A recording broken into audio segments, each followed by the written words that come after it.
El etos del cuerpo. La meditación de hoy presupone cuanto ya se sabe por los diversos análisis hechos hasta ahora. Estos brotan de la respuesta que dio Jesús a sus interlocutores.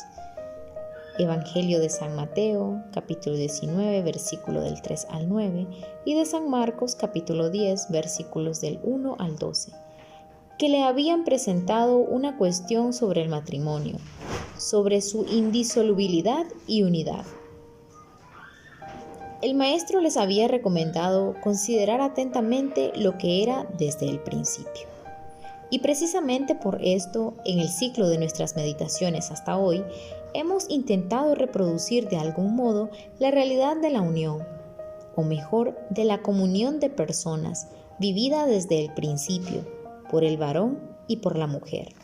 A continuación, hemos tratado de penetrar en el contenido del conciso versículo 25 de Génesis capítulo 2.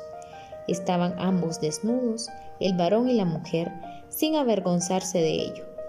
Estas palabras hacen referencia al don de la inocencia originaria, revelando su carácter de manera, por así decir, sintética. La teología, basándose en esto, ha construido la imagen global de la inocencia y de la justicia originaria del hombre antes del pecado original, aplicando el método de la objetivación, específico de la metafísica y de la antropología metafísica. En el presente análisis, tratamos más bien de tomar en consideración el aspecto de la subjetividad humana. Esta, por lo demás, parece encontrarse más cercana a los textos originarios, especialmente al segundo relato de la creación, esto es, al yavista. Independientemente de una cierta diversidad de interpretación, parece bastante claro que la experiencia del cuerpo, como podemos deducir del texto arcaico de Génesis 2.23 y más aún de Génesis 2.25, indica un grado de espiritualización del hombre diverso del que habla en el mismo texto después del pecado original, Génesis 3, y que nosotros conocemos por la experiencia del hombre histórico.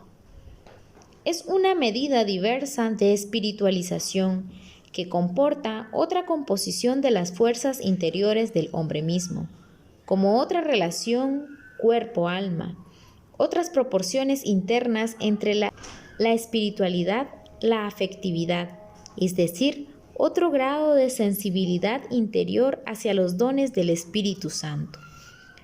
Todo esto condiciona el estado de inocencia originaria del hombre y a la vez lo determina, permitiéndonos también comprender el relato del Génesis. La teología y también el magisterio de la Iglesia han dado una forma propia a estas verdades fundamentales. Al emprender el análisis del principio, según la dimensión de la teología del cuerpo, lo hacemos basándonos en las palabras de Cristo, con las que Él mismo se refirió a ese principio, cuando dijo: ¿No habéis leído que al principio el Creador los hizo varón y mujer? Mateo 19:4. Nos mandó y nos manda siempre retornar a la profundidad del misterio de la creación, y lo hacemos teniendo plena conciencia del don de la inocencia originaria, propia del hombre antes del pecado original. Aunque una barrera insuperable nos aparte de lo que el hombre fue entonces como varón y mujer, mediante el don de la gracia unida al misterio de la creación y de lo que ambos fueron, el uno para el otro, como don recíproco. Sin embargo, intentamos comprender ese estado de inocencia originaria en conexión con el estado histórico del hombre después del pecado original. Por medio de la categoría del a posteriori histórico, tratamos de llegar al sentido originario del cuerpo y de captar el vínculo existente entre él y la índole de la inocencia originaria en la experiencia del cuerpo, como se hace notar de manera tan significativa en el relato del libro del Génesis. Llegamos a la conclusión de que es importante y esencial precisar este vínculo, no solo en relación con la prehistoria del hombre, donde la convivencia del varón y la mujer estaba casi completamente penetrada por la gracia de la inocencia originaria, sino también en relación a su posibilidad de revelarnos las raíces permanentes del aspecto humano y sobre todo teológico del etos del cuerpo. El hombre entra en el mundo y casi en la trama íntima de su porvenir y de su historia con la conciencia del significado esponsalicio del propio cuerpo, de la propia masculinidad y feminidad. La inocencia originaria dice que ese significado está condicionado éticamente y además que, por su parte, constituye el porvenir del etos humano. Esto es muy importante para la teología del cuerpo.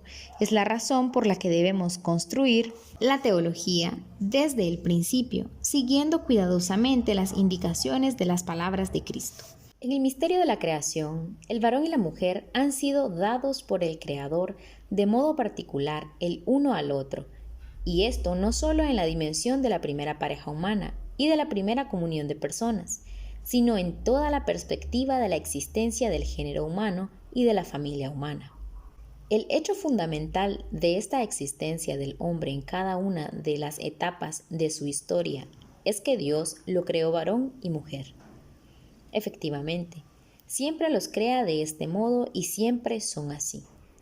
La comprensión de los significados fundamentales encerrados en el misterio mismo de la creación, como el significado esponsalicio del cuerpo, y de los condicionamientos fundamentales de este significado, es importante e indispensable para conocer quién es el hombre y quién debe ser, y por tanto cómo debería plasmar la propia actividad. Es cosa esencial e importante para el porvenir del etos humano. Génesis 2:24 constata que los dos, varón y mujer, han sido creados para el matrimonio. Por eso dejará el hombre a su padre y a su madre y se unirá a su mujer, y vendrán a ser los dos una sola carne. De este modo, se abre una gran perspectiva creadora, que es precedente a la perspectiva de la existencia del hombre que renueva continuamente por medio de la procreación, se podría decir de la autorreproducción. Esta perspectiva está profundamente arraigada en la conciencia de la humanidad, Génesis 2:23. También en la conciencia particular del significado esponsalicio del cuerpo, Génesis 2:25. El varón y la mujer, antes de convertirse en marido y esposa, en concreto hablará de ello a continuación Génesis 4:1, surgen del misterio de la creación ante todo como hermano y hermana en la misma humanidad. La comprensión del significado esponsalicio del cuerpo, en su masculinidad y feminidad, revela lo íntimo de su libertad, que es libertad de don. De aquí arranca esa comunión de personas en la que ambos se encuentran y se dan recíprocamente en la plenitud de su subjetividad. Así ambos crecen como personas sujetos y crecen recíprocamente el uno para el otro, incluso a través de su cuerpo y a través de esa desnudez libre de vergüenza. En esta comunión de personas está perfectamente asegurada toda la profundidad de la soledad originaria del hombre, del primero y de todos. Y al mismo tiempo, esta soledad viene a ser penetrada y ampliada de modo maravilloso por el don del otro.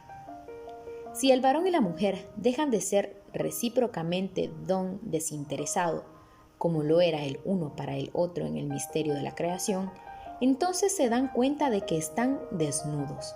Génesis 3. Y entonces nacerá en sus corazones la vergüenza de esa desnudez, que no había sentido en el estado de inocencia originaria.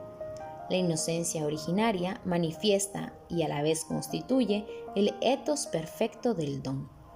Volveremos todavía sobre este tema.